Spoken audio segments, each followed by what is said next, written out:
hosting us. And fortunately, President Sieh has taken that initiative to do this, to make this all happen. So I will give the floor up to her to welcome everybody and give a few remarks before we all get started.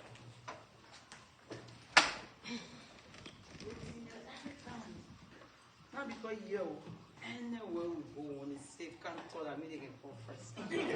And the funny thing is, I have to be learning, I have to be thinking on what to say, Mr. Cummings.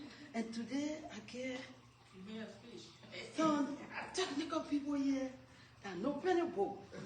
So I said, today, power will right. Mr. Cummings said, say, no, what? I get that many no book.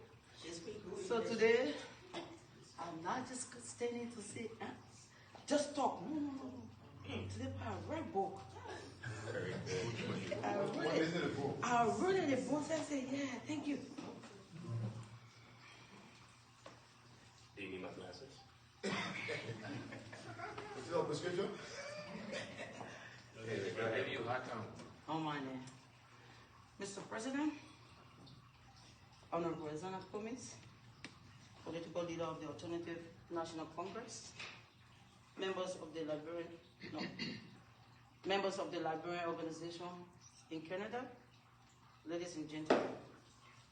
It is an honor and privilege for me to welcome Mr. Alexander Cummings and his entourage to the cities of London, and to be host of the this interactive forum, which I believe, as many of you do, is healthier for our democracy. As we are aware, our nation is gearing up for election in 2023 to elect the next leader to steer the affairs of our country. As such, it is prudent that all of us as Liberians contribute to the process of rebuilding our nation. For this reason, a forum like this becomes appropriate.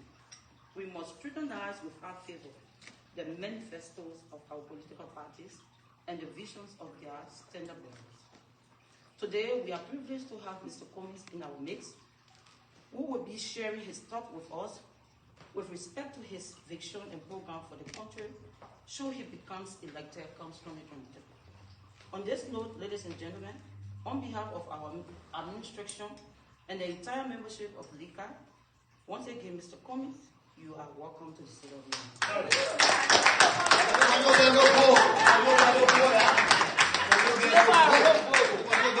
Learning how to pronounce the word name, but that is Well done.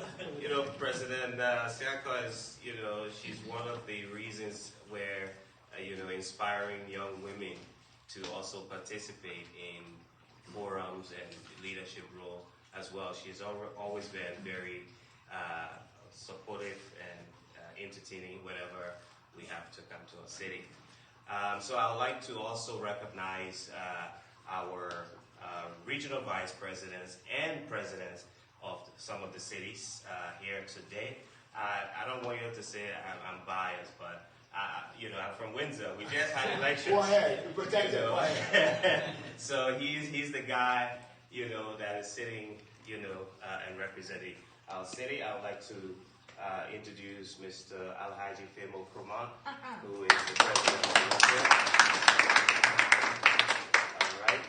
And I would also like to introduce the former president of Windsor as well, Mr. James Wright. I will also go right next to him, that our founding father and the man who started, the organization Drive, Mr. Francis Hinney. And also, I would like to recognize the president from Kitchener, and he's also one of the regional vice presidents, Mr. Rafiko. And I hope I didn't miss anyone, but I don't want to be too biased as well. We also have some representatives of some of our new leaders too from Windsor, and I'd like to recognize Mrs. Patient Nimne from Windsor. appointed. And also we have Mr. Eugene Arpiton too from Windsor, and he's our chaplain. For the rest of the folks here who are from London, thanks for having us here, as well as members from other cities, Kitchener, and other cities across Canada. So ladies and gentlemen, at this time, we'd like to give the platform to the man of the hour, His Honorable Alexander B. Cummings. Thank you very much. Thank you. Please have your seats. Thank you. Madam President. Yes, sir. Thanks for hosting us. And thanks to everybody who's here today to have this conversation. And particularly to the people who drove from Windsor. I guess that's the furthest distance, 2 hours, right? So thanks to everybody for being here today. So I want to make this interactive. So I will make a few remarks, tell you a little bit about myself in my own words, and then we'll take questions, comments, suggestions about any subject, any topic. So if I don't touch on a topic that you have some curiosity about, question, or you got a comment you want to make, a suggestion, please feel free to share that with us. So a little bit about myself. I was born in Monrovia. My family is from Maryland. The Cummings actually from all over the county. Some are from Upper, some from Plebo, some from a little small town called Waken in Maryland County, Callaway district. Some of the Cummings also settled in Nimba in the Tapeta area. I think there used to be an SD Cummings High School in Tapeta. But I was born in Monrovia at Old Government Hospital. I grew up in an area called Point 4. If you're familiar with Monrovia, around Lukuta and Napa. And then we moved to Fiamma.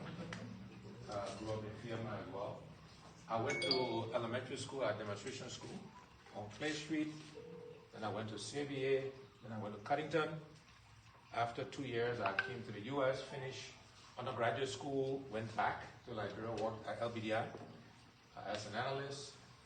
Then I came back for graduate school, and while trying to get some work experience, the war broke out, and so it was difficult to go back to live permanently, but I was always in and out of the country. I started my career with the Pillsbury Company in Minneapolis, so I think we got somebody here from Minneapolis as well. I guess that's even further away. But he's here for work. Then Winston. Then Winston, correct. And I worked with Pillsbury for 15 years.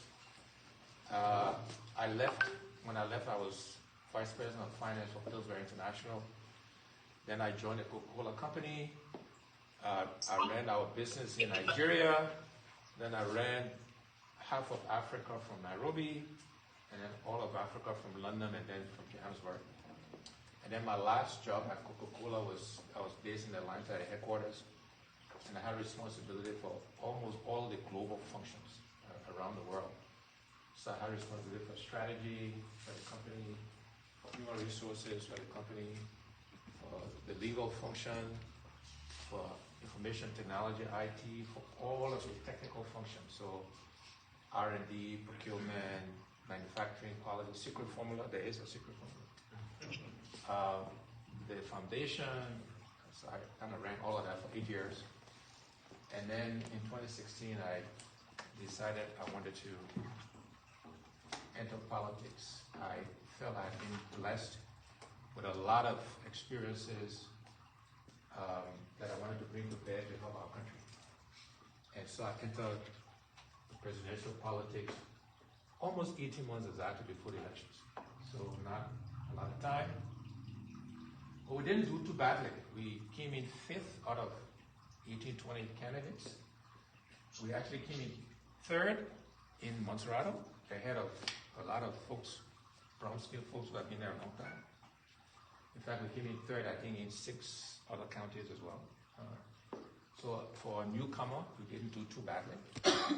And we decided to give it another go in the 2023 elections.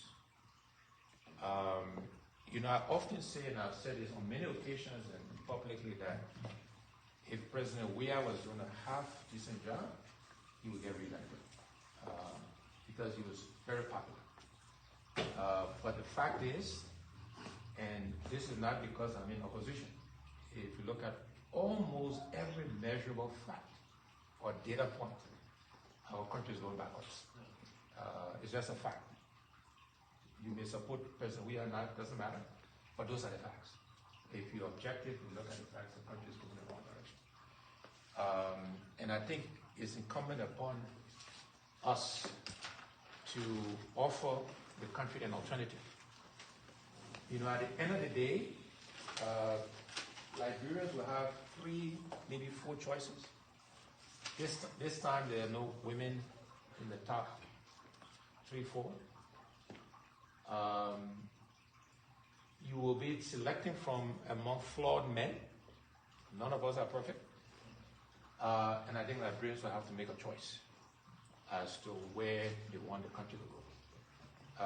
And the choices are Alexander Cummings, Joseph Boycott, Josh Weah, Tier 1 Gonglo perhaps. And that's the choice we're going to have to make in terms of who we think is best prepared and positioned to take the country forward. In terms of how I think about our country and where I think we need to take it, I like to describe Liberia as this bowl of rice we all eat from. You know, some people eat GB, fufu, domo, whatever your food is, but let's say rice because that's a common piece. And that rice represents the opportunities the country provides. We want to build a country where every Liberian has a right to put their hand in our bowl of rice. That has not been true in the history of our country. Initially, the Congo boys used to keep the rice for themselves. Fact.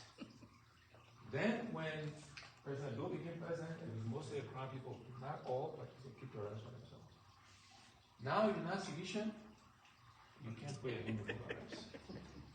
We need a country, seriously, where every Liberian has the right to put a hand in that bowl of rice.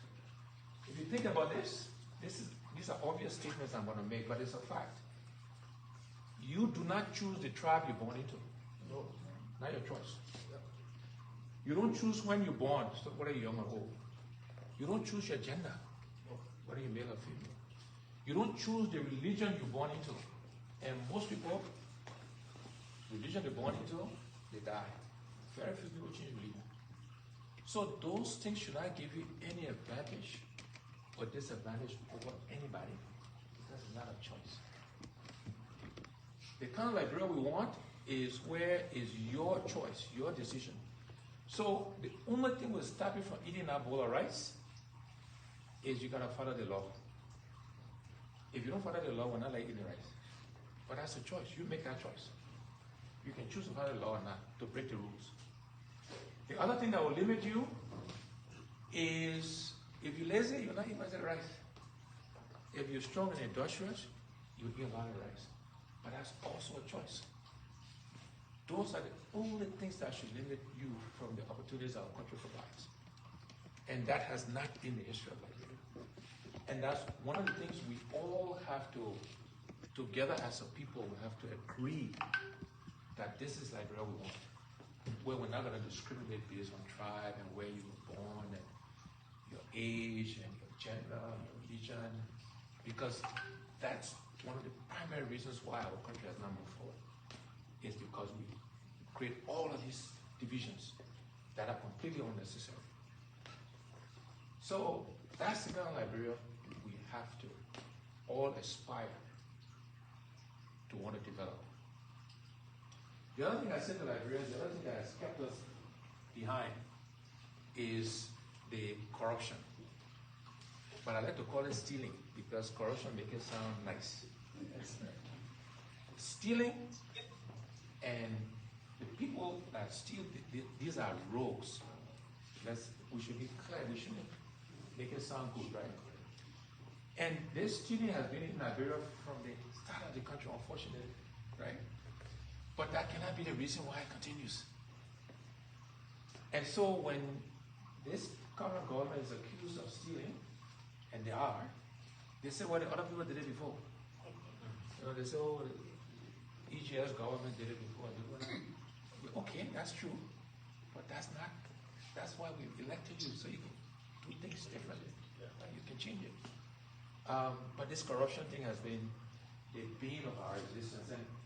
And I think it's Albert Einstein said, you cannot keep doing the same thing and expect different results. And that's what we do as a people. You know, we somehow kind of keep repeating, we keep doing it, and then somehow we expect things to change.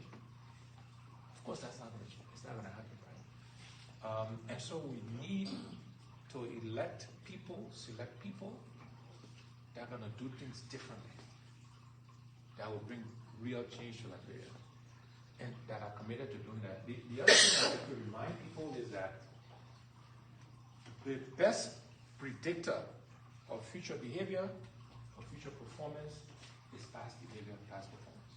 High correlation, right? That's why when you go for a job, they ask for your resume, right? Yep. What have you done? That's right. So I also often remind people, nobody should be surprised at President Weah's performance today. Because President Weah never ran anything before he became president. All right. So President Weah was he was always the best player on the teams he played on. And he made all of us proud. He is still, by the way, the only African to have won the Ballon d'Or. Yeah. If you follow football, you know how important that is, right? Yes. But he was never the captain of any team he played on, even though he was the best player. Because they gave the captain band to the best leader. To the leader of the team, the leader of men, not to the best player. Good indication of the fact that he was never viewed as the leader of the team, even though he was always the best player. He was in the Senate. Correct me if I'm wrong, the researchers here. I don't think he introduced any bills, right, or co-authored any bills. So we shouldn't be surprised at the performance of the country today. Best predictor of future behavior, future performance, past behavior, past performance. Fact, right? Now, when we talk about what we want to do in Liberia, everybody knows what we need to fix. You know, what I call the what we need to do. Nobody will argue with that. And all of us who are aspiring to lead Liberia, we talk about the same things, right? We talk about the what's, meaning everybody knows we got to fix infrastructure, right? So infrastructure, meaning roads, running water, electricity, and technology, internet connectivity. We need to make sure Liberia is connected. You know, you can ride for hours in the country today and be completely out of cell phone range. Completely. You know, you're going from Gabriel, South Buchanan, going to Isaac Home in Riverside, and beyond, dead zone, right? So we got to fix infrastructure. Everybody knows we got to fix healthcare. We got to fix education, right? We got to invest in agriculture. Just another fact, data. I like data and facts, right? In the budget that was passed, which is almost $800 million. I don't think they'll achieve it, by the way, but it's good aspiration.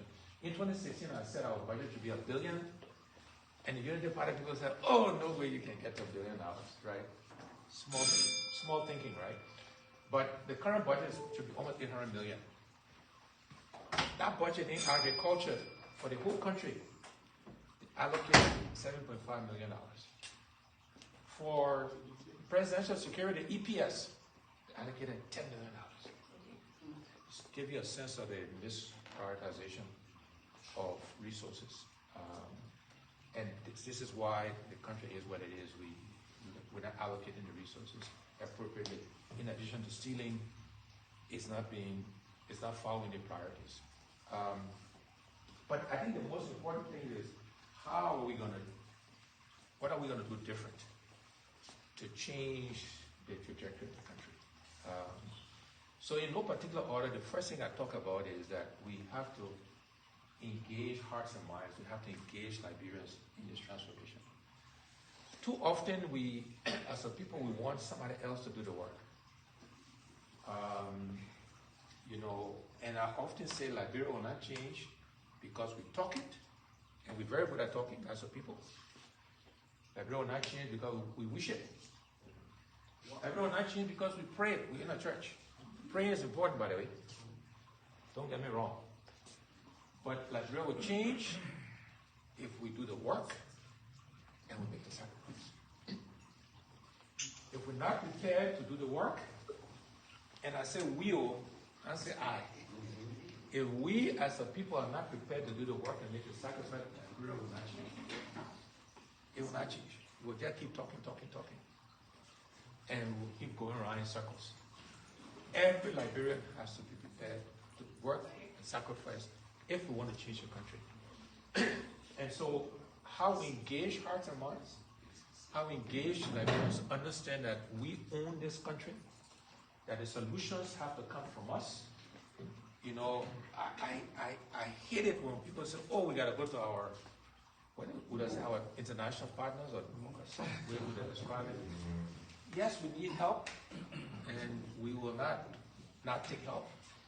But we got to own the country. We got to own the problems. We got to come up with the solutions. And then we got to tell our partners that this is how we want you to help us. Right? As opposed to they telling us how they want to help us. Right? Now, it's their money, so, you know, it can't be all our way. But we need to be clear on how we're going to fix these differences. So anyway, one of the houses is how you engage hearts and minds. And we want all Liberians to participate in this change we're talking about. And some of the ways you have to be intentional about changing hearts and minds, you got to look at how you use arts and culture, music, theater, religion, sports. All of those things can influence how people think about themselves, country, teamwork, integrity. All of those things can come through those means. And so how we intentionally use those to change hearts and minds, to engage Liberians in transforming Liberia, is something that we're very focused on. The other how, because everything we talk about fixing will require money and funding, right? So the first thing we got to do is we got to stop the stealing. Seriously.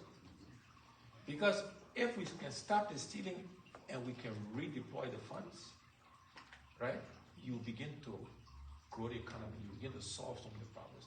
And that's the lowest hanging fruit to find the money. So just stop the stealing and stop the waste in government. And so many ways we can stop the stealing. And let me talk about that because corruption has been with us forever. First thing we gotta do is we gotta punish people who steal. Right? Today, in fact, today you can get away with anything like Liberia, by the way, unfortunately. Almost anything. You can rape, kill, you can steal, and you get away with it. We cannot have a country that way. And by the way, diasporans, right? You in Canada, you in the US, go to Liberia and decide to do the same thing. Even though when they hear they follow the rules. I know. Right? We gotta change that, right? But we gotta stop the stealing, we gotta punish people that steal. I tell people if anybody is supporting me because they want a chance to come and chop, or they want a chance to come and play big shot, I'm the wrong guy. I have no interest in that. If you want us to come work together so we can change Liberia, please come and help us. We gotta stop the stealing, we gotta punish people. Then we gotta pay civil servants a living wage. Today, literally, if you do the arithmetic, by the middle of the month, the policeman, the healthcare worker, the teacher, the nurse, the money, they can't pay their rent. By the time they pay rent, tuition, bar, food, money done. Gotta pay people a living wage. So no wonder the police will pull you over for a bribe, or the healthcare worker will sell the jobs when they should be free, or the teacher will take money to change grades, right? We gotta pay people a living wage. This government has what they quote unquote harmonized and reduced civil salaries, and then don't pay them regularly. Of course you're gonna have corruption. But we gotta fix that. That cannot be right? The other thing they've done is they've employed a lot of people. Government, it is not the job creator. The private sector, and we'll get to that.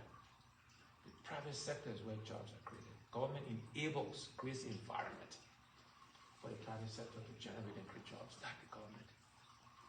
Wrong construct. In Liberia today, everybody thinks the government. That's not a way to think about it. Gotta grow the Government should be small, smart, regulate, efficient, effective, and the private sector. In most democracies around the world, here in Canada, the United States, most of Western European countries, the private sector is job creator. Because that way, by the way, you can be critical politically and nobody will punish you. You won't lose your job or whatever because you work for the private sector and not for the government. So now we gotta pay civil service. Then we gotta simplify rules and regulations. I think we overcomplicate things.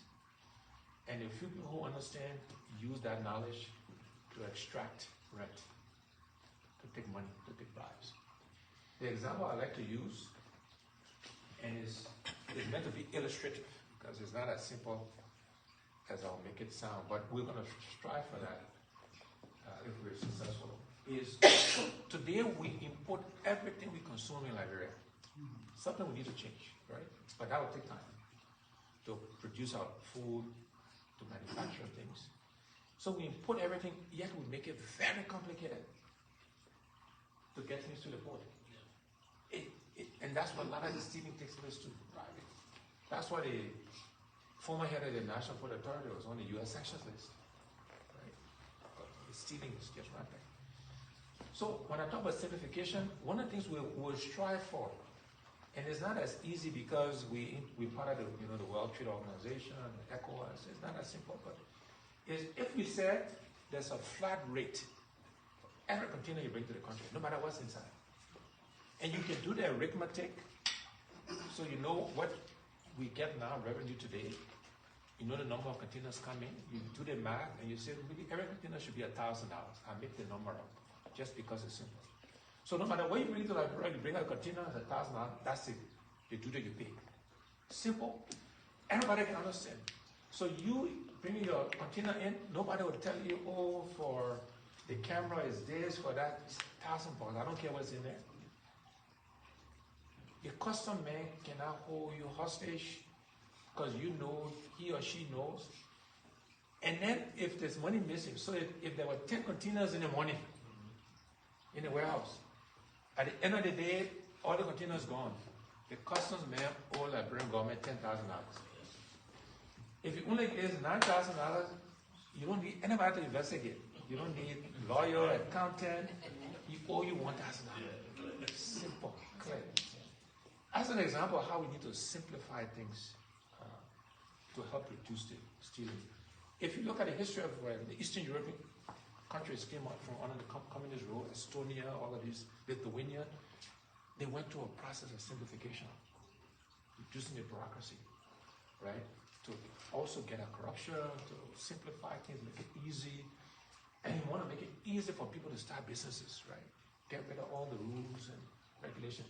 Somebody described Liberia as kind of the dream killer. People go, there's a Liberian, a young Liberian man. This is a true story, recent. In agriculture, he did well, entrepreneur, made some money. He wanted to go and invest in agriculture in Liberia. Last year, so this is not an old story. And the frustration, people wanted money, he went to Kenya, and he's in Kenya today, got a farm, and is investing in Kenya. Fact. And the way I got to know the story, a Kenyan lady used to work for me at Coke. And she ran into him and she says, you need to talk to your homeboy here in one of the provinces in Kenya investing in agriculture. And he came to Liberia first to start doing that. But is this corruption, bureaucracy, stealing, all this sort of getting away, and those are things we got to change. The other thing we got to do differently in Liberia is we got to use technology. I'm a big proponent of that. It will help with the stealing, with the corruption. You think about education, for example, right? One of the things we have to focus on in education in Liberia is teachers training at every level. University, because garbage in, garbage out, right? You don't have good teachers, you're not going to get good outcome. But one example, because it would take time to train teachers, we can use technology for the good ones. So if somebody can be in Ganta on Zoom, because I've done it, and you can teach a class in Apple. You teach math, English, whatever it is, right? That's just an example of how we can and should use technology to help. Whether it's in healthcare, agriculture, but we gotta use technology. We gotta bring Liberia into the 21st century, and that means we gotta make sure the country is connected. And so a lot of time, focus, and effort will go into technology because, again, that's one of the ways we can change and transform our country. We gotta invest in tourism, ecotourism, right? As a means of creating jobs, because tourism is service-oriented jobs, right? It doesn't require a lot of training, a lot of teaching, because like it or not, many of our people are functionally illiterate, right? And again, it would take time to fix that. But if we got 350 kilometers of beaches in Liberia, for example, we got falls in Liberia, we got great, big, massive forests. I mean, there are lots of things we can do. Right? And because we don't have the 5-star infrastructure, we talk about ecotourism, so people expect to come and rough it out. They're not looking for, electricity, right? Because it's a challenge in Liberia. But tourism, ecotourism, we can generate foreign exchange earnings for the country, we can create jobs, and it can be a win-win-win. So something we will focus on as one of the hows in terms of how we can change and transform our country. But let me pause and take questions, comments about any subject, any topic. I'm married. Been married for 40 years. We have 2 children, Ayo and Boykai. We have 5 grandchildren, 1 adopted, 4 biological grandkids. My mother is still alive. She's 94 this past August. Yeah. I have 2 sisters, and all in good health. We thank God for that. Yeah. So, but that's a little bit on the personal side. So yes, we take. Yes, sir. Yeah, before you continue. You want to facilitate? Yeah, I just wanted to All right. say something quickly before, the question and answer, so that we can just stay in focus of, the main reasons why we're here and how the deliberation of Mr. Cummings, so that we don't go off track and maybe stay too longer here. So I will just recognize you when you have a question, put your hands up, and then I'll recognize you. Yeah, and just quickly to everybody, for those of you on Zoom, I'll keep track of the Zoom just so we can facilitate your questions also for Mr. Cummings to be able to answer them. And all of you here, I just want to reiterate, right in your presence as well, the importance of this. If any of you can remember, since Madam Sirleaf administration, this is the first time any opposition or major leader in Liberia has chosen to visit us here in Canada. We've always said, for whatever reason, the Liberian diaspora in Canada has been ignored. So I want to thank you, Mr. Cummings, for taking the time to visit us here and be part of the community here and engage your people here. Like I've always said, our responsibility as leaders will be to facilitate these opportunities so we can all engage. There's nothing better than an informed person knowing what's happening to make a decision. And that's been one of our problems. We make decisions when we are deprived of the right information. So we only take what we get told. I will hope that this is not your last visit, because we are eager to continue engaging and continue to learn more about the crucial decision in 2023 that we all will have to make. With that being said, we'll go with the people in the room first, and then I will keep the people on the Zoom here. Yeah, I think the guy with the cap there, what's your name? Stevie. Stevie, and where are you from? Well, you know what? I recognize him first. Oh, then is that right? Yeah. Okay, Yeah. Sorry. Then we'll give it back to you. Yeah, I didn't want for people to think that I'm still being biased. All right. Thank you, Mr. Cummings. Why, that's your window, man? Yeah. Thank you, Honorable Cummings, and welcome to Canada. You mentioned about corruption, and people are going to be punished for corruption. In my view, what instrument are you going to use? Because you don't pick somebody and say, okay, you're corrupt, I'm going to punish you. What are you putting in place so that those people who are corrupt or allegedly corrupt can be punished or brought to book? So there are what is described as integrity institutions that exist in Liberia today that this government has actually weakened. So there's the Liberia Anti-Corruption Commission. There's the General Auditing Commission. There's the Public Procurement Commission. These are all institutions that were meant to either prosecute corruption or prevent it in case of the procurement commission. So we're going to strengthen those institutions. We're going to put people with the skills, with independence. We're going to give them the resources they need to do their work, and we're going to get out of their way. We'll let the evidence go where the evidence goes. We're not going to say go after Isaac or go after Leo or go after anybody. Wherever the evidence goes, and they will follow the law, and those people will be punished. Corruption also starts if anybody around financial people or auditors, it's something they call tune at the top.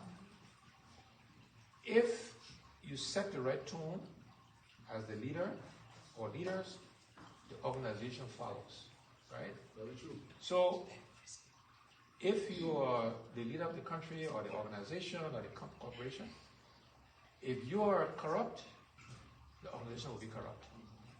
If you are not corrupt, if you follow the rules, everybody will, 90% of people will follow the rules and laws. And so we'll set the tune at the top. We will make sure that, the example I like to use to make it simple. If you're the leader, and you tell everybody to go to work at 8 o'clock, and you go to work at 10 o'clock, everybody will go at 9:45. Right? So we will set the tune at the top. We will not steal our people money, and we will expect folks to not do the same thing.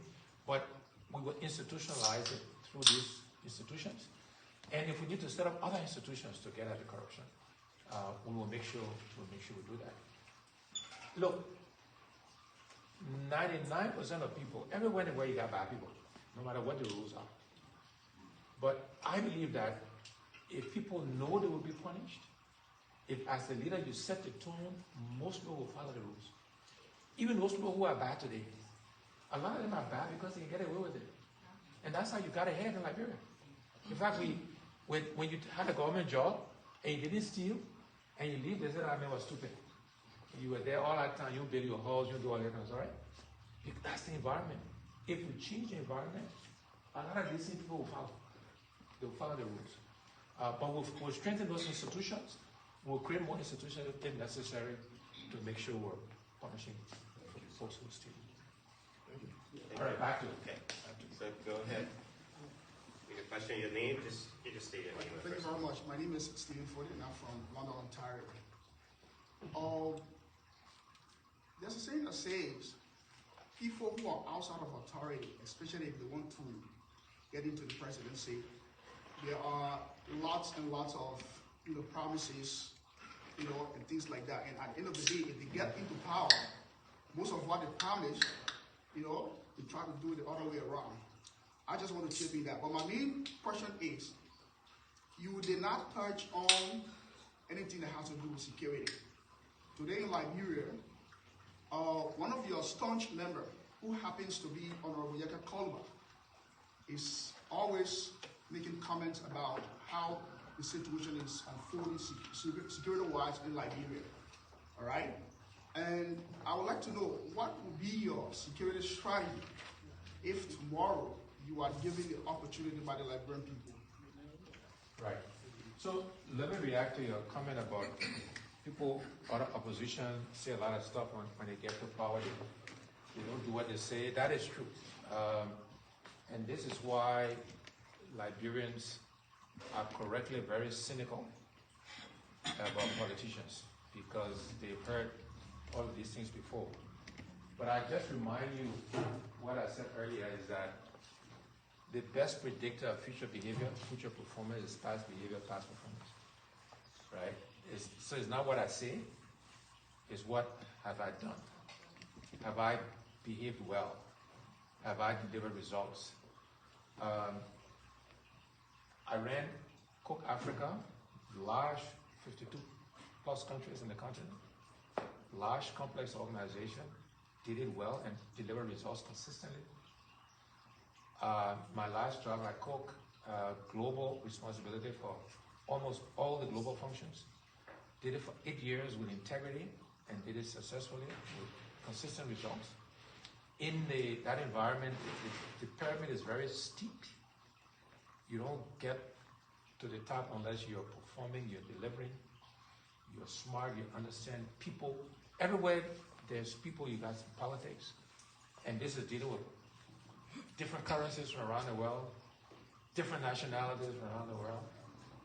All of that we did successfully. So, good indication that past behavior, past performance, good predictor, future behavior, future performance. No guarantees, but hopefully it gives people some comfort that we can change the trajectory. But the question on security, again, we have to institutionalize security. It cannot be dependent on one person or who's president today. So today, unfortunately, the entire national security apparatus has been politicized. The leadership of the National Police Force, they are all sedition. Nothing to do with professionalism.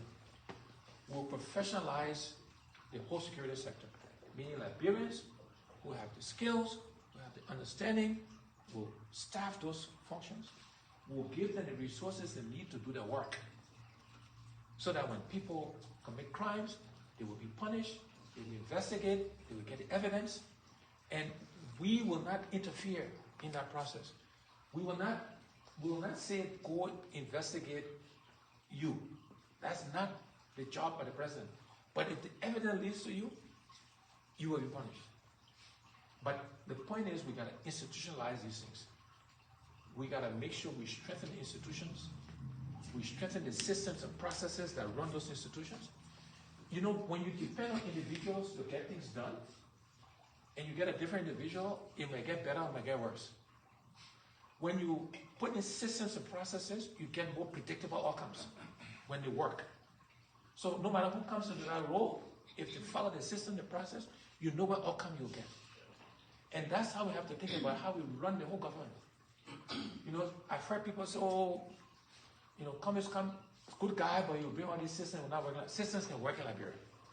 In fact, the systems today in Liberia, they're just bad systems. We got to change the systems, we got to change the processes, and then we got to stick to them. And we got to make sure that because you're in front of the president or the minister, you should not be able to get ahead of the line. You have to follow it. And all of us. And the Diaspora do that more than anyone. They get and they want to jump the queue. No. People want to get a passport. They don't want to wait for the process. They want to jump the queue. Systems and processes. That's what will change our country. And all of us got to play a part in following the rules, following the system and processes. So national security will institutionalize that as well. Put the right people, and we got the professionals to do it. But give them the resources, give them the authority, and basically get out of the way. Let them do the job, and we can protect our country and people. Thank you very much, Mr. Cummings. So we'll go to Zoom, and we'll have the folks on Zoom. So we'll read the first, we'll read two questions from Zoom instead of one at a time, and then Mr. Cummings, you can take it. If I forget the second one, you remind me. I can remind you, yeah. The first question here is from Jalaquina. It says, with the state of economy now in Liberia, what are some of the strategies you intend to put in place to boost the economy, your proposed agenda to revitalize the agriculture sector, and the measures to strengthen the Liberian dollar? That's a loaded question, so I'll let you take that by yourself. So there are multiple things we need to do to fix the economy. And what I'm going to mention, this is in no particular order. We got to do all of these things. One, we have to make sure we strengthen the private sector. Today, and it's been in the history of our country, which is what we have to change. For some reason, I think Liberian leaders have been afraid of a thriving private sector because they didn't want another power center. They don't want to be challenged. We gotta change that mindset because if we have a thriving private sector, it will take a lot of pressure off the government, right? So one of the ways we'll fix the economy is that we will make sure we encourage businesses. We'll get out of the way. We will review all the rules and regulations. We'll make it easier for Liberians to start businesses. And I emphasize Liberians because we make no apology that Liberians have to disproportionately benefit from our country. It doesn't mean there's not room for everybody. There's not a win-lose mentality here. Everybody can win if we grow the economy right. So there's room for non-Liberians to participate. But Liberians got a disproportionate benefit from the growth in the economy. And so growing the private sector, encouraging private sector growth, encouraging foreign direct investments is one way we'll strengthen the economy. Another way of strengthening the economy, you talk about investing in agriculture. It will also help with the currency. If you import everything you consume, right, and your dollar earnings, this is just pure economics, right? The dollar earnings we make from our iron ore, from our rubber, from our gold, etc. If all of that is going out to buy rice, to buy all of our staples, that Liberian dollar would value. If we can keep those dollars by growing our own rice, our own pepper, all of these things, you will strengthen the Liberian dollar will be strengthened because all your foreign earnings are not leaving. But beyond that, you will be creating jobs through the agricultural sector, right? And when I talk about investing in agriculture, I don't mean just to grow the raw material, we'll do that, but to add value, right? To package it. And not to just export only the raw material. We'll do some of that too, but we'll also. So agriculture is another way we'll strengthen the economy. I keep going back to this stealing and corruption stuff. If you reduce the stealing, if you start the stealing, by definition, it will help because you will redeploy that money into more productive use. Today, the minister, the senator, the representatives, the president, the vice president, everybody they play God. Let me tell you what I mean. Because everybody go and beg, for their tuition, it's safe. We need to change the country so that we are fixing these things, so that because you're in government, that's not what we should be doing. Right? So a few people make all the money. I mean, the legislature today, the speaker, the deputy speaker, the president, they make more than, I don't know what they pay them. People here in the U.S., they make more than Nancy Pelosi and whoever runs the U.S. Congress. Yeah. The richest country in the world, or one of the richest anyway, right? The United States. I think they're richest, right? And yet, our people in legislature make as much or more. Makes no sense. And then they're stealing too, right? So we stop the stealing corruption. We'll have to help to fix the economy. So those are just some examples of things we need to do to strengthen the Liberian economy.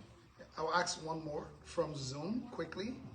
It says, what will ANC do differently to ensure Liberia is governed with openness and transparency? So, just for a little clarification, the ANC is part of the CPP now.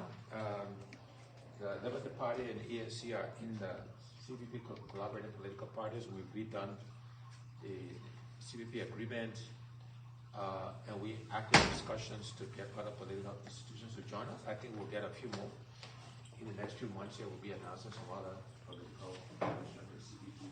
But so just small clarification. The CPP will, along the lines I described through my answering your questions and my initial comments, is we'll do things very differently from what has been done historically in our country, not just different from this government. What we've been done different historically. So openness and transparency will be a hallmark of what we do. One of the things I strongly believe in that we need to decentralize the administration of our country. So we've been organized this way for 175 years. Keep saying you can't keep doing the same, you expect different results. We got to rethink how we organize the government. And one of the things we'll do different is we'll put more resources, more responsibility, more accountability into the counties. and we'll make it transparent so people will know that you're superintendent of one county. This is the budget we give him. This is what it's for. People of one county need to know that so that they can hold him accountable for delivering results to the people above, for example, right? But decentralization is something we will do it in a methodical fashion. So we're not, you don't do that overnight. You will create chaos, right? A country that has been centralized for 175 years, but our destination is to decentralize, and we'll methodically decentralize the country in a very transparent way, so that you'll be pushing more resources, more accountability to the people. Even how we think, we're not going to change, we got 15 counties. Many of the counties are subscale. Economies of scale matter, right? But politically, we're not going to touch that. But we got to think about Liberia in regional terms, right? But that'll be all part of how we think about decentralizing the country in an open and transparent way. And those are the things that will be different in the CPP administration compared to anything we've done in the history of Liberia. Decentralization is something I was coming to the president. I want to be known for the guy that decentralized Liberia. So you got one question here on Zoom. Okay, so what we're gonna do, since we'll be, driving out of time, so we'll combine, at least one or two questions, so that way, he can also wrap up. Sorry? Okay, so we'll just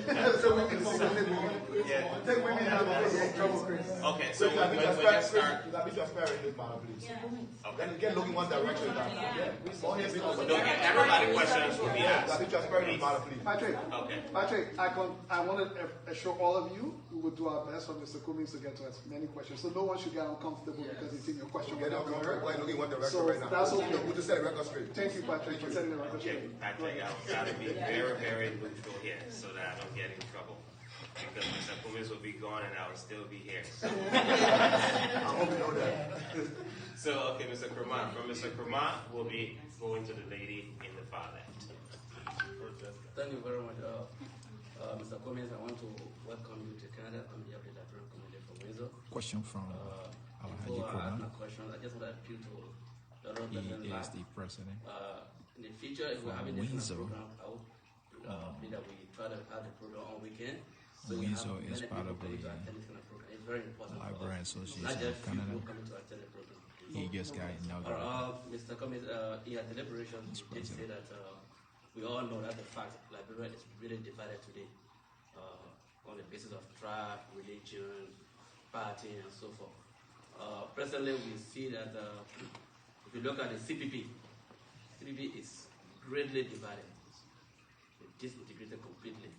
And you, particularly the ANC, you have the Yombli-led Kanka-led party, and then the Musa Belite ANC.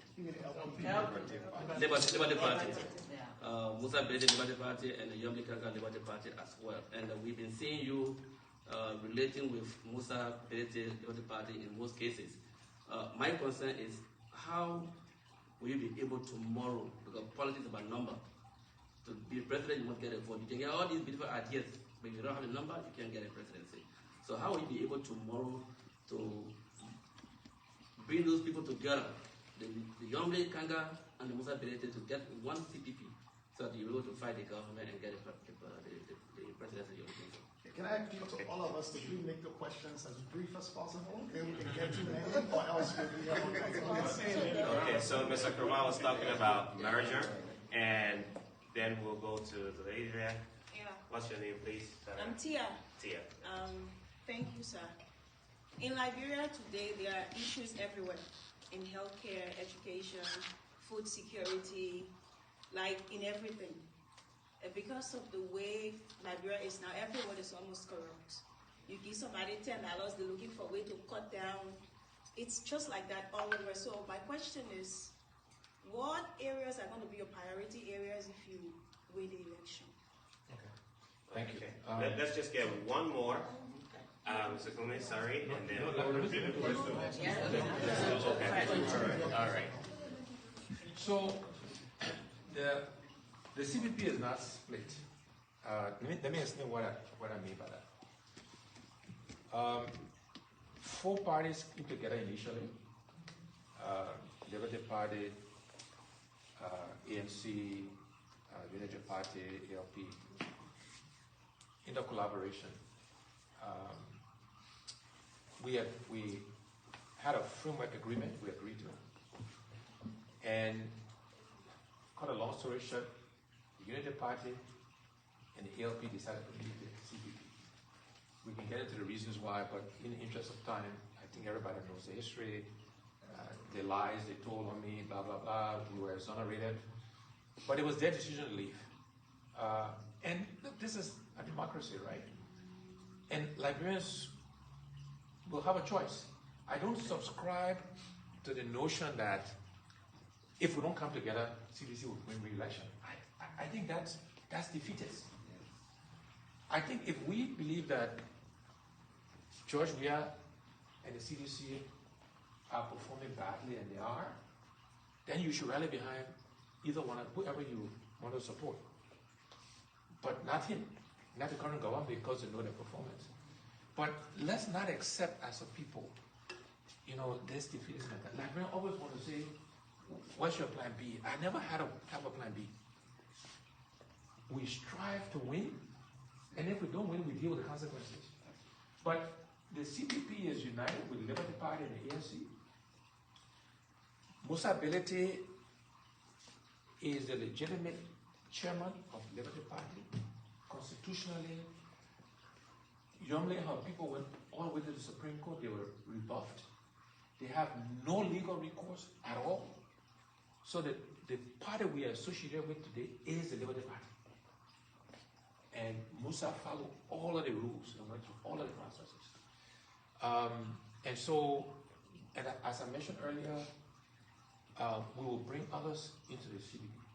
Other opposition parties will join us. Individuals and institutions will join us.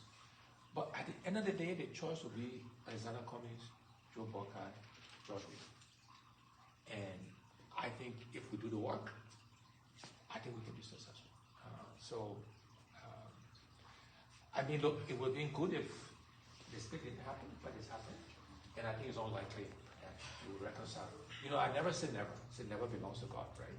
So you never know, but I think it's unlikely, given what's happened, that it comes together. But let's not, this assumption about, if we don't come together, where will we election? I don't, let's not subscribe to that as a country, as a people. On priorities, very good question. Because one of the things we'll do different is we got to make choices. If you try to fix everything, you do nothing well. You do small, have no impact. So all the sectors I mentioned, we're going to make choices within the sectors. So let me give you healthcare as an example. Our focus in healthcare will be primary healthcare. Let me tell you why. Facts, data. You know what kills most Liberians? 80%. In no particular order. Malaria, typhoid, hypertension, childbirth, diarrhea. There's six things. 80% of Liberians die from those things.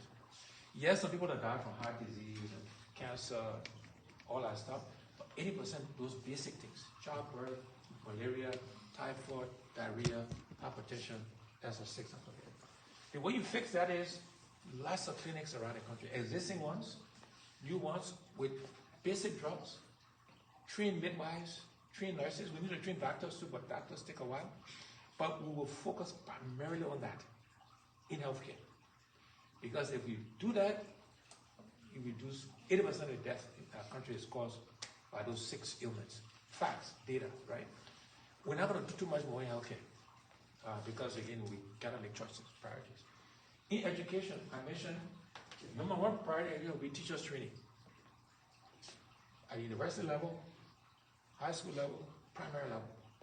Because garbage in, garbage out. If we don't have good teachers at those levels, you will not get good students, you will not get good output. So we're going to focus on teachers training. We will also spend some time on adult education and on technical colleges. But those will be the kind of priorities in education. Everything else we're not going to try to do. We'll get to it. So if you go down the road, we're going to make choices, prioritize. Because you can't fix everything. There's some basic things though, Tia, that are fundamental for any country to run. And one is law and order, rule of law. if people don't feel safe, if you don't have rule of law, none of these other things will work. People will not invest in businesses, Liberians or foreigners. So the rule of law one is foundational. You know, people gotta be safe. We gotta punish people that do wrong. You know, people that steal, people that rape. That is just foundational. That's as a government, as a leader, if you're not doing that, you don't deserve a job before you get to any of these other things. But that's foundational. We have to do those things, and then within all of these sectors, we'll make choices. We'll prioritize because we can't try to do everything. We'll do nothing about it. Okay, so we'll go to Zoom.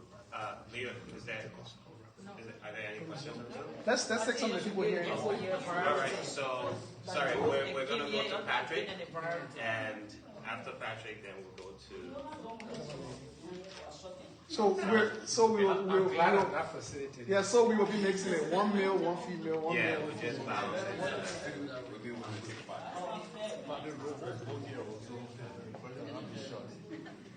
Thank you, Mr. Cummings. Welcome together. My name is Patrick Sieh. You talk about agriculture. Please, sorry guys, please, let's respect. You talk about agriculture, but I want to know the how. Because looking back to the Togo regime, you agree with me that when President Togo took over, he did a research and he saw that the future of Liberia was agriculture.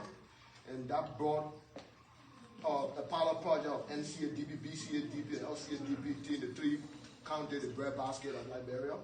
That gave rise to the agricultural bank. And we seen that after the war, Ellen Johnson did not do any better. George, we are not doing any better in that area.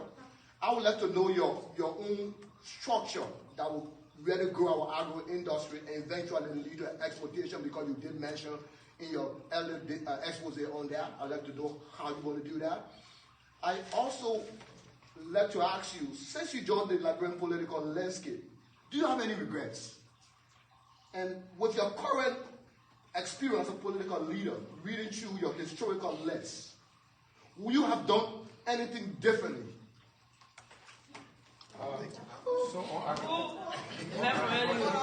We're supposed to take two, but we'll do one. Yeah, let's do this one. It will accommodate. So on agriculture, we will actually, go back and look at the Togo playbook, because many of the things he did can still work today in Liberia. So Patrick, what do farmers need to grow any product? In no particular order, farmers need money, financing, to buy the seed, to buy fertilizer, to buy equipment, and then they need a market, a ready market to buy. When they produce, they need to know that somebody is there to buy the product. Very basic, right? The Togo years encourage cooperatives, right? Because then you get scale. So you come together, you can buy fertilizer in bulk, you can buy seed in bulk, put your money together, you can buy equipment to plow the field in bulk. We need to rejuvenate that. We need to rejuvenate LPMC, Liberian Produce Marketing Corporation, right? That's the buyer of last resort. When you can't sell to produce, they will buy it and they will export it, right? LPMC. You mentioned agricultural bank. I mentioned financing. You have to finance agriculture. You have to finance any business, in fact. If you're not financing, the 2008 crisis in the US, the banks froze. Everything, right? So we got to provide financing. And so an agricultural bank. So we should not go back and look at what worked. Adjust it, tweak it. Maybe technology can help, in that process. But it worked, right? As you mentioned, it used to be rice competition, right? Contest. Lofa, Bong, and Nima is always be in the top three, right? We can do that again. And it doesn't only have to be rice. You can look at cash crops. For example, and I said we need to do this, by the way. We should understand the rice value chain. It may actually be cheaper to import rice and produce something else and sell for export earnings. It may be, I don't know. We may want to say we gotta produce it just for security reasons, but you can still import and you can have a stockpile for security reasons, and we can produce other products, right? So we are looking at all of that, by the way, and we look at a year ago, my friend. We got to do this. But yes, Patrick will do that. In terms of, I wouldn't say I have regrets. I have a lot of learnings from my experience. And I say to people all the time that I'm human, I'll make mistakes. As a leader, you can't make too many mistakes. If you do, you're not a leader very long, right? But we'll make some. But never repeat same mistakes, right? So a lot of learnings in my political sojourn over the last 6-7 years. I don't think I want to disclose publicly. All right. But there are many things I would do different. Now that I know what I know, all right? But a lot of learnings. So we will identify those who got questions, and please, we'll keep the questions to one per person instead of the double, triple questions. So if you have a question, let's just see your hand up so we can count those that have questions now. So we got 1, 2, 3, 4, 5, 6. So we got 6 questions to take, one per person, please, so that we can limit it, or else we don't want to be here all night tonight. So Chris. Okay, so the countdown 5, Alice. So Mike, I just had a question, so you permit me to talk, but mine is not a question. It's a comment, so go ahead. Okay. So I've been following your track record, Mr. Cummings, and it's good to give the man his flower while he's still alive. You are one of the opposition leader that promised during your campaign, and you went back to fulfill your promises even though you didn't win. And I follow that closely. Thank you. I just want to make sure, this is the first lady that we've had within the Liberian organization. So the first and the main reason I stood up is my husband and I went back to Liberia April of this year, and the airport, the road from the airport to the city is a death trap. And we got there, I felt so discouraged. But you know what? Once there is hope, there is hope. So my hope is in this 2023 election. Whether you win or you don't win, I want that airport to be fixed.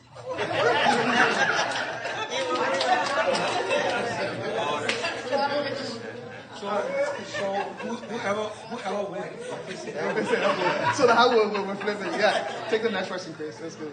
Okay. So we'll do the 6 and then we'll take 5 more. Okay, we'll just go with former president, right? No, let's go to not first. Let's go.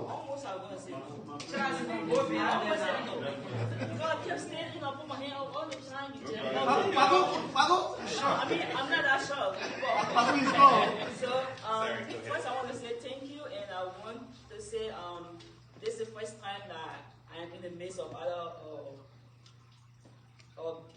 candidate, other president or whoever. This is the first time I'm in the midst of one of them. So I want to say thank you for coming. But I was a little confused because when I came in here, I heard you talking a lot about unity. And later on, I heard you saying that you don't name all the political parties to get together and move Joshua. So I know that Joshua is the common target for all of the political parties. So for the sake of Liberia, that we all want, we all hoping that Liberia will be a better place. And you all are hoping for Liberia to be a better place. Is it okay, or will it be okay on your part? Just for the sake of Liberia and to get Joshua out, whom you think that he should be the best person to get out, is it okay on your part to join any political party as a second person in command just to get Joshua out? Is that okay with you? So let me correct what I said before. I said it would be a good thing for us to come together, but I said it's not a must. So there's a difference. It would be a good thing, but it's not a must. That question, the way I answer that question is as follows.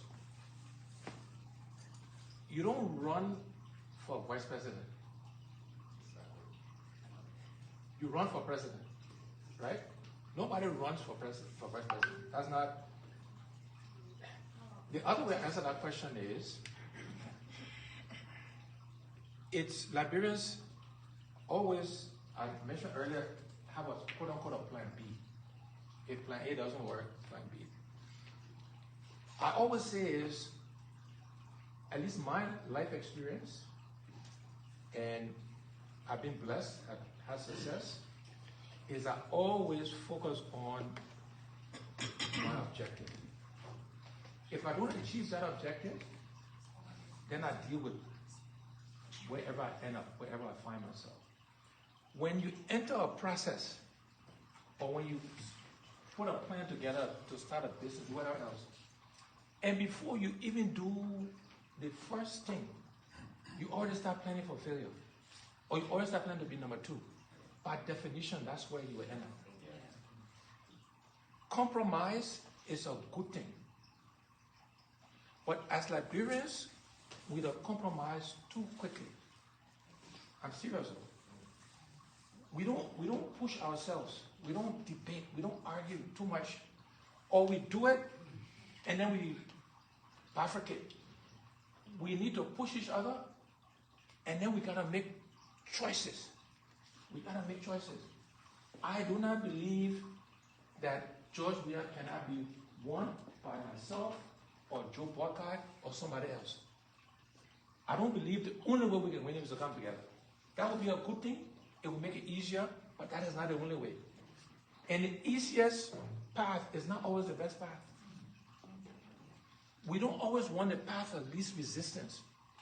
And I say this, politics aside, as a people, as a country, I want us to really think about this. Many people say, go be VP. You know what? Maybe they don't want to make a choice. It's easy. Liberians need to choose. We need to choose. If you think Joe Buckeye, Tier 1 Gonglo, or Joe Weah is the vice president, you should support that person. And it shouldn't be personal. If you think Alexander Cummings is there, you should support Alexander Cummings. These are some of the things we got to change as a people, as a country, if we want Liberia to change. We got to make choices. We got to set our stakes high. Our team is working to win in the first round. We may not. And people will say, oh, that's not possible. You know, and it may not be. But I can't be planning for a second round. Plan to win. The other example I like to use is the content meet coming in December now. So when people ask this question, go be VP, when Nima practicing and Maryland and Monserrato, you don't say, oh, Monserrato go be second on Nima. No. You play the match. And if Nima come first, or Monserrato come first, we put their hand up, we support them. That's what we have to do. But you don't run for VPO. That's not how the process works. Right? But when the minute I answer that question, I've lost. The minute I answer that question, I've lost. The minute you start to plan for plan B, I don't know if you get the analogy. You already have plan B. Okay. So we've gone through 2, we got 4 more to go. 4 more. Thank you. Yeah. So, Mr. Ryan? Yes, sir. You press O. I think that one. Yes, sir. Mr. Cummings, welcome to Canada. James Wright. Outgoing president for the Liberia community in Windsor, and I happen to be a member of the delegation here today. I'm also a member of Friends of Cummings Canada. We set it up in 2017 during our election process. I'm also a affiliate member of ANC. Welcome, sir. Yeah. I know you've come a long way, sir. Before I ask the question, I just want to, lay the foundation. I appreciate your work. I didn't know anything about you until you got connected to the ANC. The only name I heard in the ANC was Kwame Clemens, someone that I admired. When you got a job with the UN, how are you doing? You got a job with the UN, the name surfaced, so I decided to check. And you happen to be one of the productive sons of Liberia.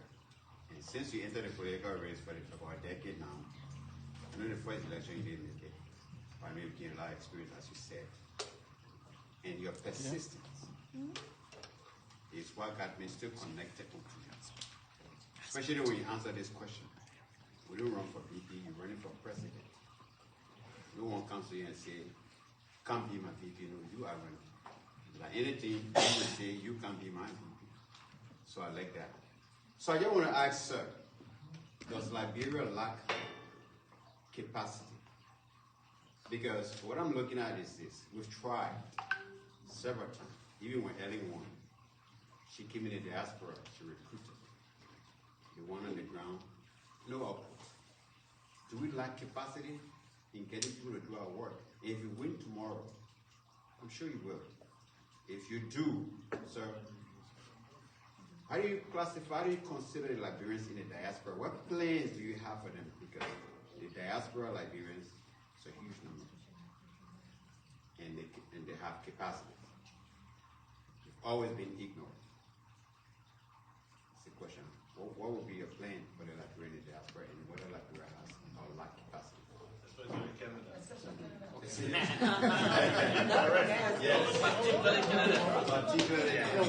Okay, so yeah, there you go. So 3 more. After this, 2 more.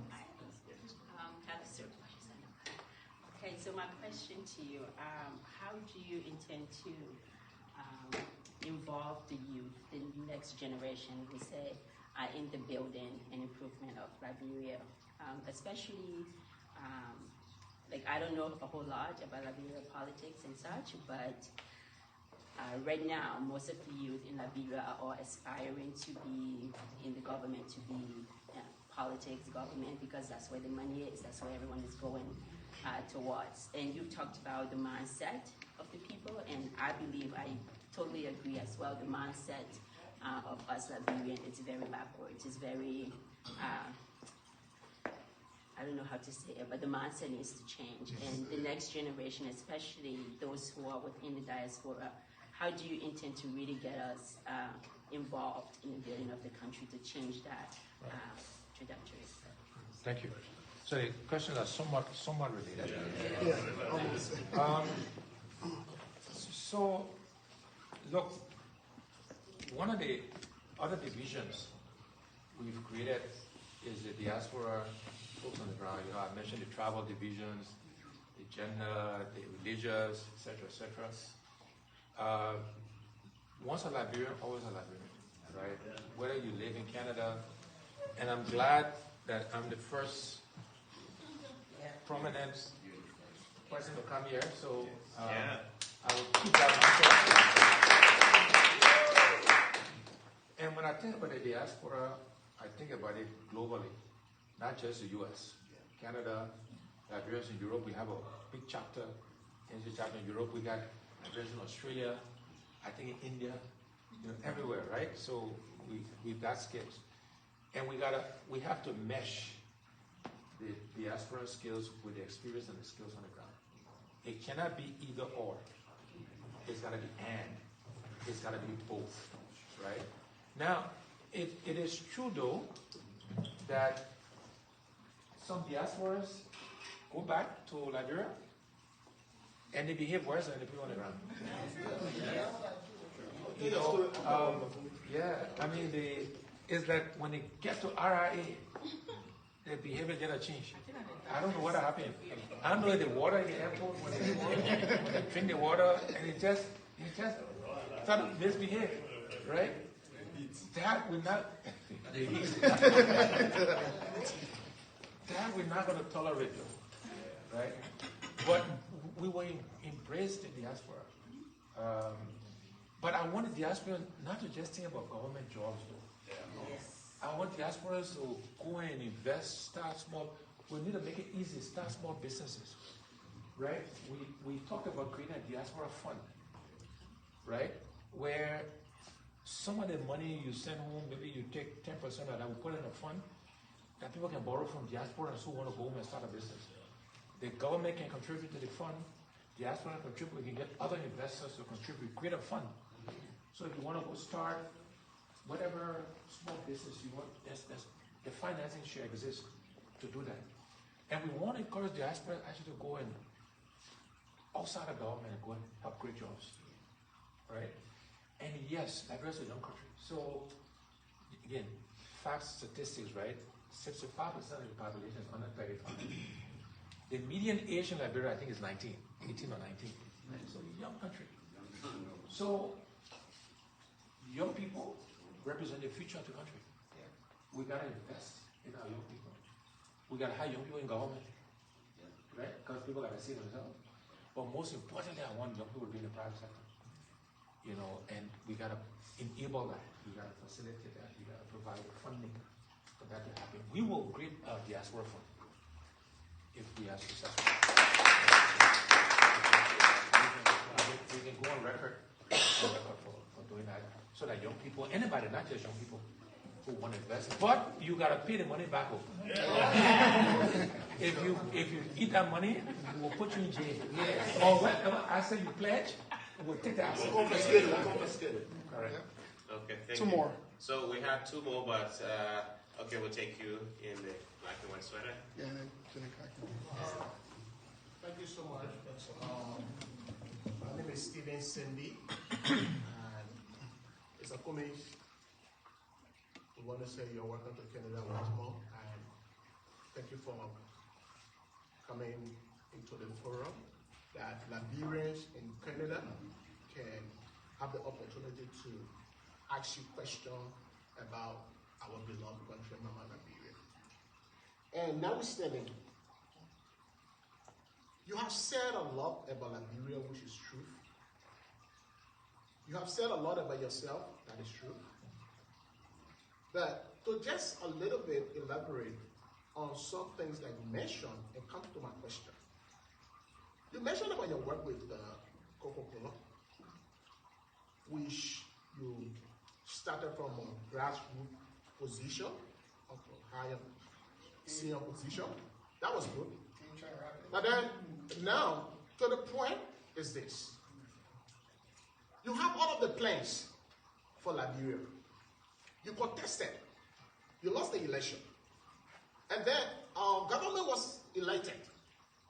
So as an opposition, I don't want to take it with whole political party. As an opposition political head, individually, Mr. Cummings, what was your plan?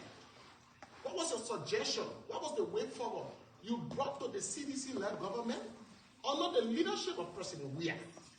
Saying to him, you know what? I lost the election, I accept. But with this, these are my plans that I have for this country.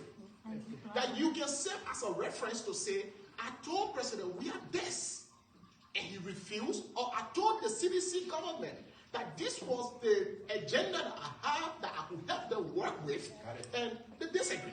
So what was your plan that you share with the government to help Liberia go forward as you are saying now?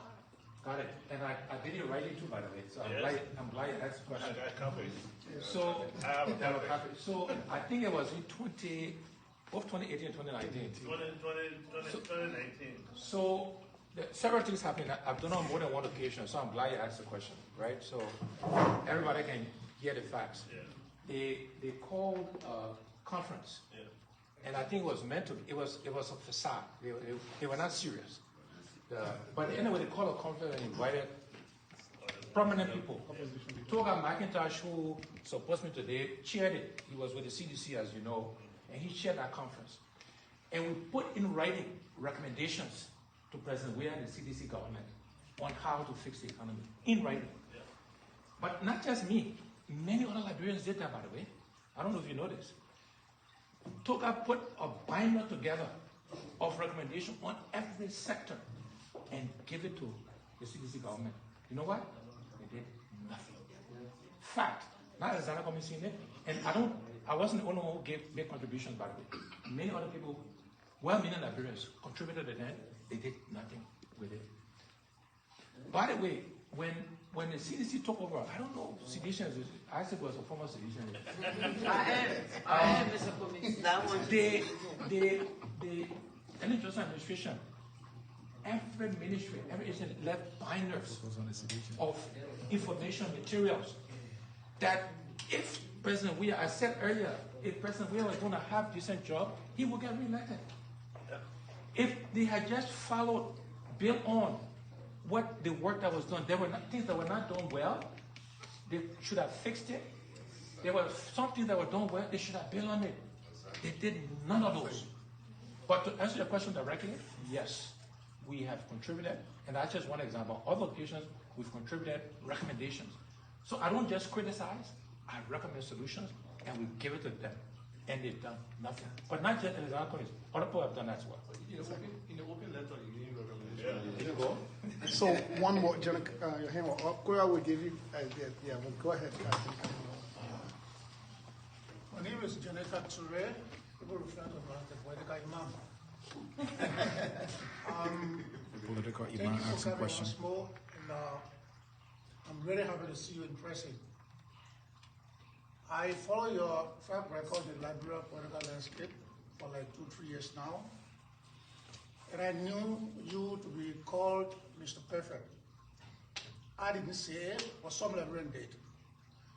And I was really overwhelmed when you mentioned in your exposition the environment Liberia has become, that people can steal, they can kill, and they go away. You used to be very vocal to national government on issues that are wrong, including stealing. And to mention what I'm sorry as a VACTUBA, one of the things you did that really made me to like you was when he did his production of his book, which went against certain things, being a COS, you put him aside. I must applaud you for that. But I'm having a little doubt. Now, we are talking about integrity, and you making mention of stealing, not even corruption. I mean, how do you call it, investment? We call it stealing. Those who steal are rogues. But you remain mute in the cycle with some people that are really rogue, been identified nationally and internationally. Our own brother, Musa Berete, character and personality is tinted, but you have no problem. And to add an insult to the injury that I see politically, personally, I listened to you naming your campaign team. You say you steal, you kill, you go with impunity. And one of the president whose personality has been tinted, there's a dark cloud of them is Mr. Sieh. You name him on your campaign team. Don't you consider all these things are probably just play with our mind and you're not serious about integrity? Thank you very much. Thank you. Question from the political Imam. Yes. Good question. First of all, you mentioned me as being Mr. Perfect. I'm not. Just to clear the air, there's no perfect human being, including you, Mr. Political Imam. But I also mentioned in my expose that when we change the rules of the game, people will follow the new rules. Most people will. The reason why many of the people behaved the way they did in the past is because they could get away with it. And what I'm saying to you and everybody here is that the rules will be different. They will be enforced, and people will either comply with the rule or they will bear the consequences of that. And if any of these people, if the evidence leads to them stealing, killing, whatever else, whether they support me or not, the rule of law will run its course. They know that. I'm serious about that. But there were a lot of people we named who didn't have any of these issues, if you will. Look, I've done a lot of corporate restructuring, genius stuff. And when you come into an organization as a leader in the private sector, you don't get rid of everybody in the corporation, right? You get rid of a few people, you bring 1 or 2 new people in, but typically you change the environment, you change the culture, you change the governance process and the systems. And those same people who were not performing last year will perform this year and perform better because you change the environment, you change the structure, you give them roles that are better suited for them. They know their consequences. They know you demand performance. And if they don't perform, they will lose their jobs. And so that's what we have to do. Look, the country I'm sorry to say, not many people, with the experience and stuff that are pure. And I remind everyone, you got to meet the country where it is before you change it. If I stay over here, quote unquote, Mr. Perfect, and the country is here, we'll never get to lead the country. You have to meet the country where it is, and hopefully you can change it over time. You move it. But the country is here. That's just a reality. Right? But we change the structure, we change the environment, most of the people will be here. They will follow the rules. The last question from the hall, Quera, please. I can make it short. My question is very short. Hi, Mr. Penny. Welcome to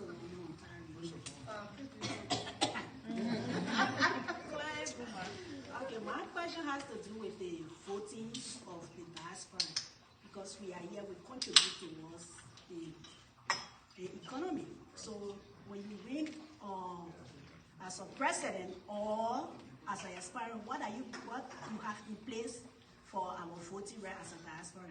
That's what I want to know. Very good question, and I'm a big advocate, supporter, even now, of getting the diaspora to vote. You should be allowed to vote. There's no reason why either using technology or some other means, you all should be allowed to vote. And whether I don't know, we have an honorary consul here, whatever that process is, right? But look, in Liberia today, use Guinea next to in the Monetary Union.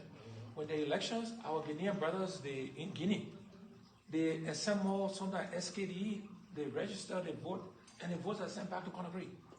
So just an example, we should be doing that. The diaspora should be allowed to vote.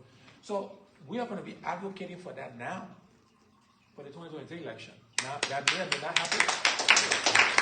But we'll advocate for it. And certainly, if it doesn't happen now, God bless us, we win this thing, we'll do it. We'll change it almost right away. Yeah, so thank you. Some of the questions on here have already been, leaders, I will come to you. Some of the questions also on Zoom, I've just been reading through them, have been answered. However, I know you have one. I'll come to the leaders. No, I just want to say something quick. Maybe I wanted to ask a question. Please. Who, Mabel? I didn't know that as a young person, Mabel, please. One of the youngest in the room, please go ahead. We'll give you the opportunity, Mabel, to ask a question, please.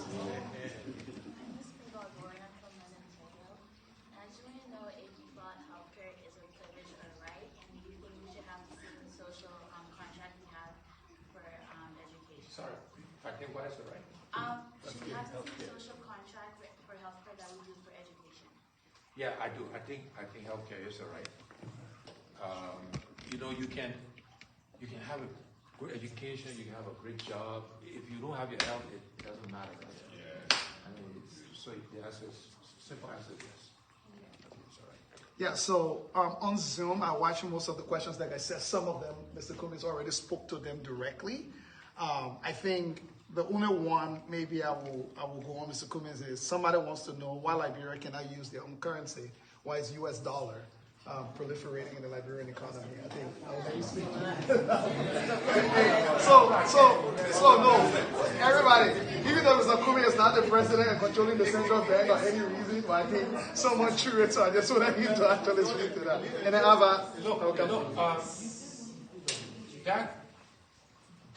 that should be our long-term goal, is to have a single currency.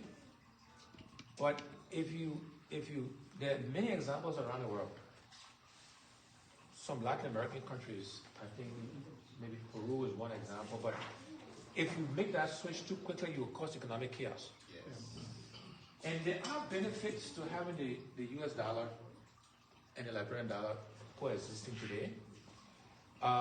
But it should be our goal over time to get our own currency, but you gotta plan your macroeconomic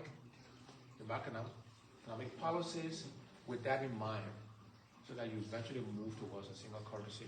But to try to just flip a switch, a decree to just do that, you will have economic chaos. Because the two currencies are entwined today, right? Even psychologically, you don't want to do that too quickly, but that should be our goal. But in the short term, I would say we got to be very careful on how we go about it. Thank you. All right, go ahead. Well, the question on here was, Mr. Cummings, are those on your campaign team going to be ministers and high-level officials in your government automatically? Look, First of all, we're going to be naming more people. What got missing in the announcement, we said, one, this is an initial list. And I kept saying initial. Two, we said, the order of the names didn't mean anything. So who was first, second, third, there was no meaning to it. But we are going to be naming other people. These are people, some will be active in the campaign doing work. Some are just providing endorsement. They're providing support. So that's the first wave. In a few weeks, we have more names. And in fact, we're going to have county by county names. So all 15 counties, we're going to have people who identify want to support us. Across all 15 counties, we'll be listing their names. And again, some of them will be active in the campaign. Some are providing through that process an endorsement of our effort, of our candidacy for the presidency. So nobody has been promised any jobs. I mean, seriously, we want qualified Liberians. Exactly, Patrick. Qualified, competent, with experience. Do the work. We don't want people who want to come play big shot. Right? You know who I am, you know that attitude. Right? Or you want to come chop like rubber money. I have no interest in that. Right? So nobody has been promised anything. Yeah. So these are people who, believe that we can make a difference and they're supporting us. Thank you, Mr. Cummings. So before we go to eating, just to close up with our leaders, I know, is Ralph Douglas has stayed in the room from Kitchener? No, he's not. Or Masiako? I will let you to please make a comment or question or whatever, Mr. Hine. 1 or 2 minutes to just close us up, and then we will wrap it up. There's food, enough food for all of us to share. And some of you, if you have the chance, you can chat later on one-on-one as well.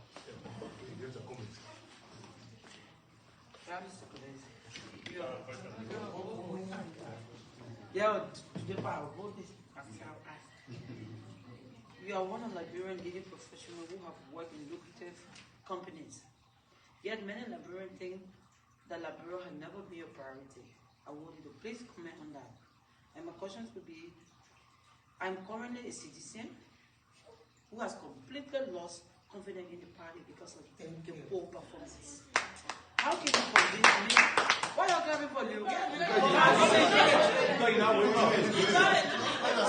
No, ask. Listen, you're listening. Please listen, guys. How can you convince me and those with similar mind to embrace you, or vote for you, or join the CPP? Thank you. Thank you, Madam President. Okay.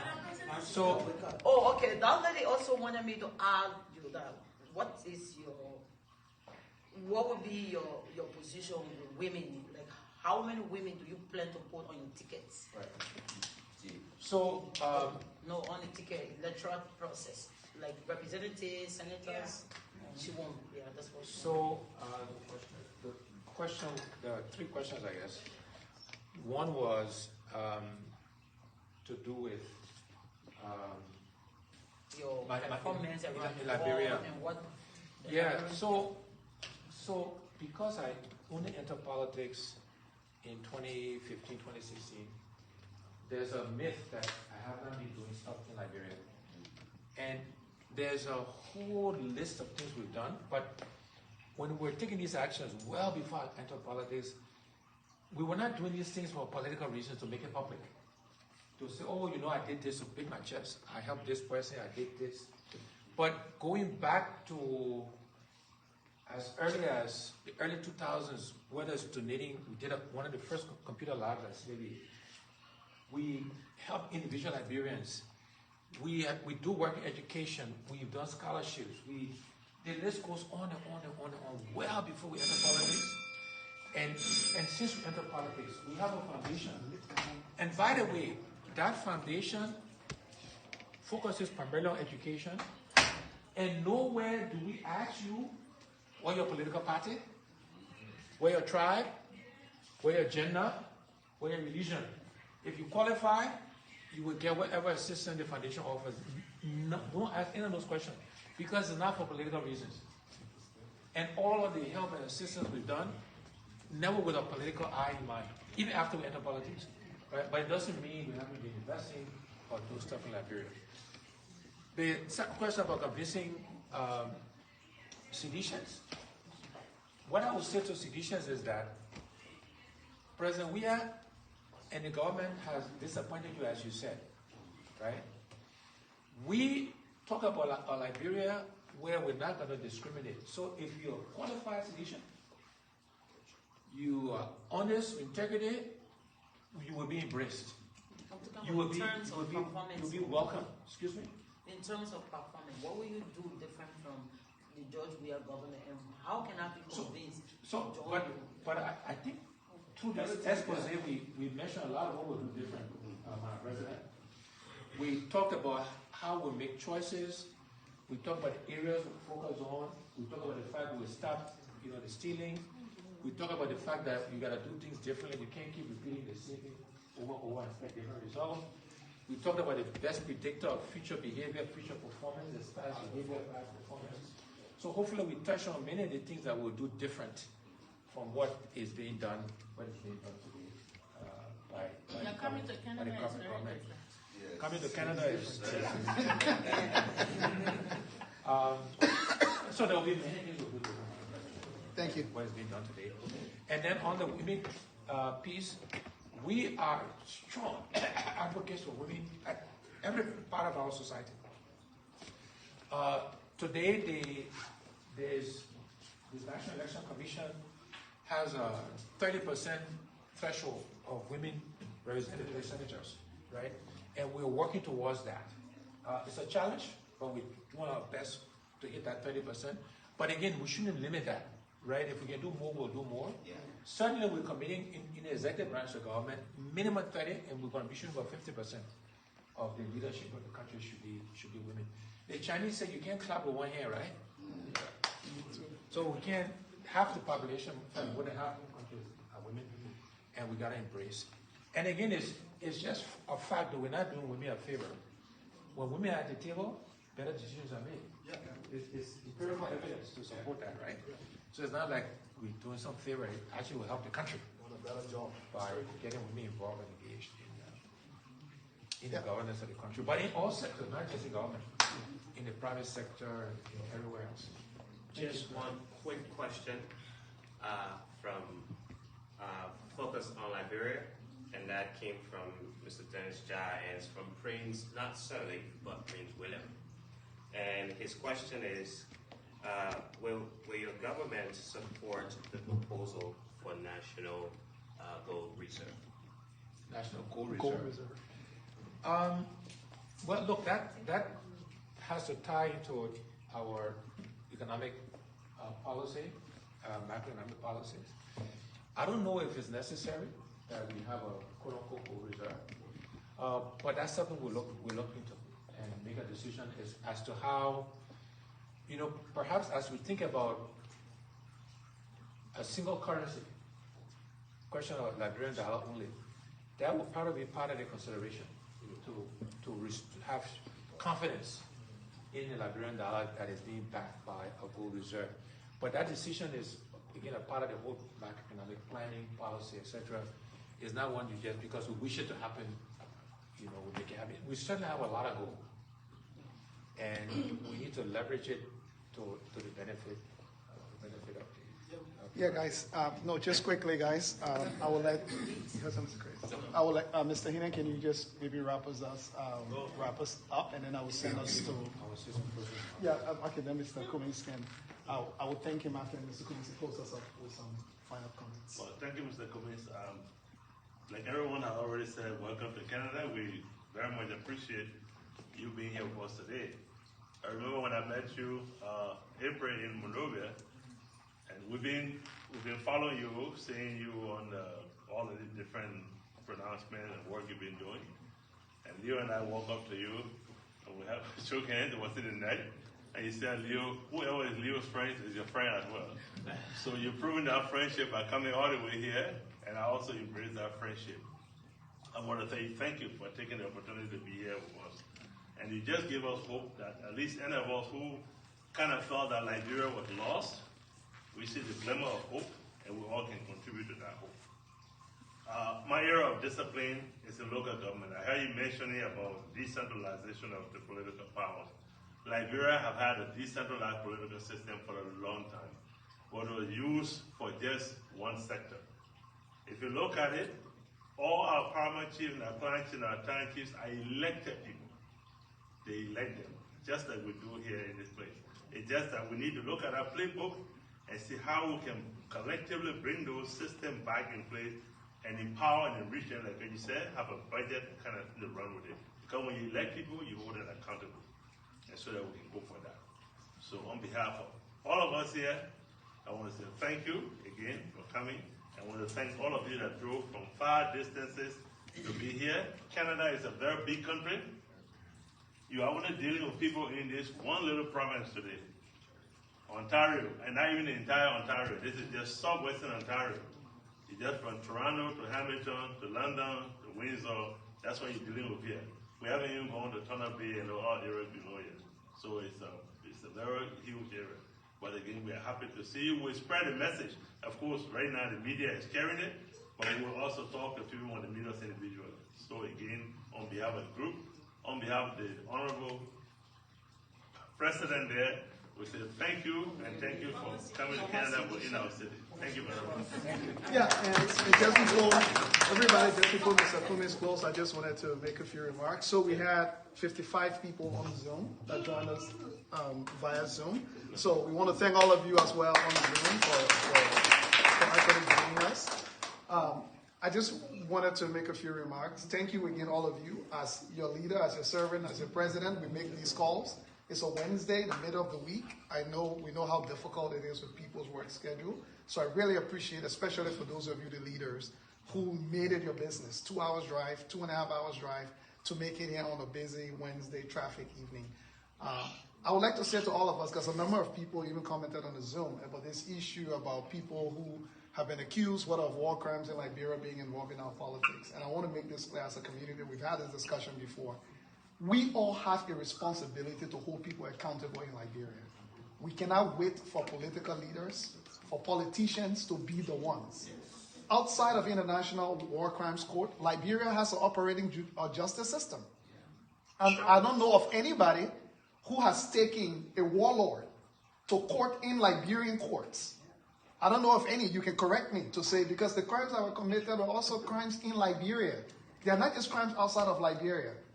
But for us to politicize the tragedy that happened in our country, that whenever some political person rises up, then we make it look like it is their responsibility for accountability.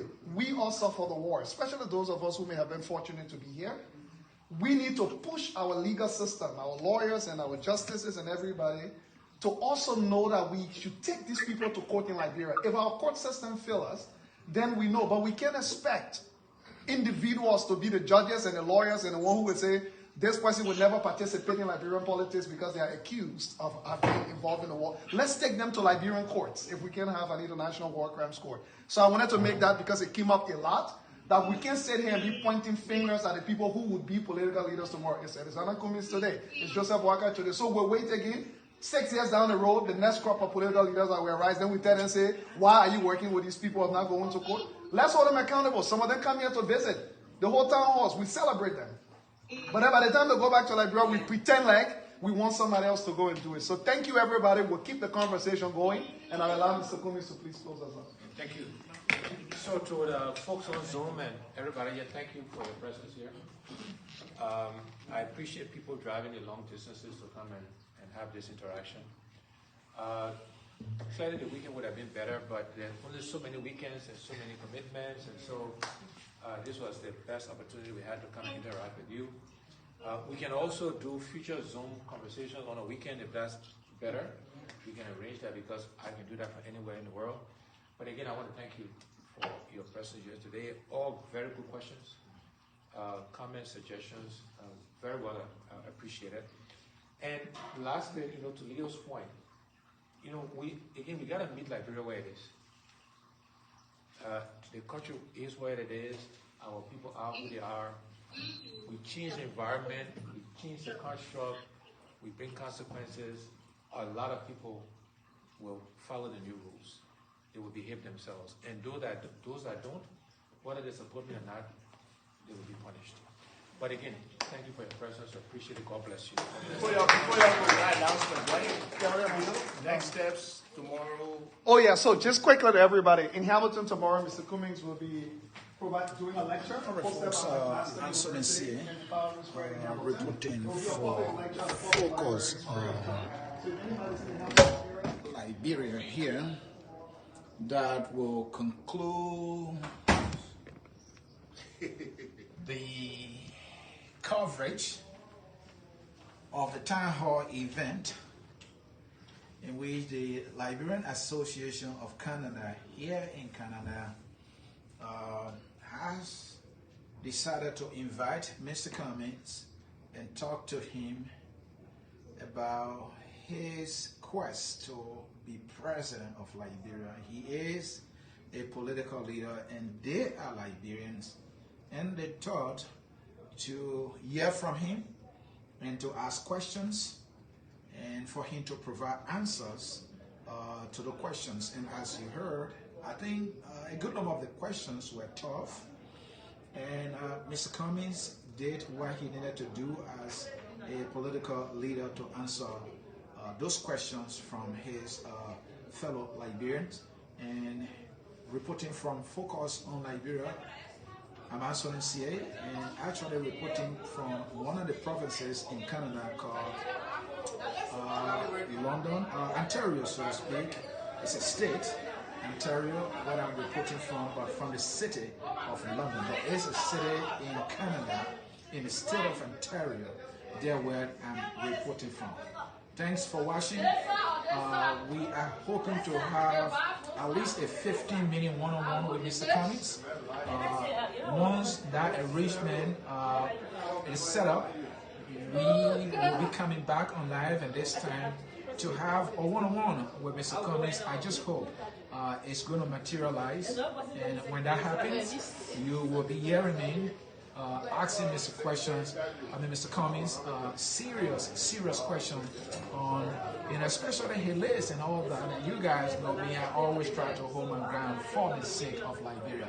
Until I can catch you again, it's Ansony Sieh reporting from London, Ontario, Canada. Thank you for watching, and bye-bye.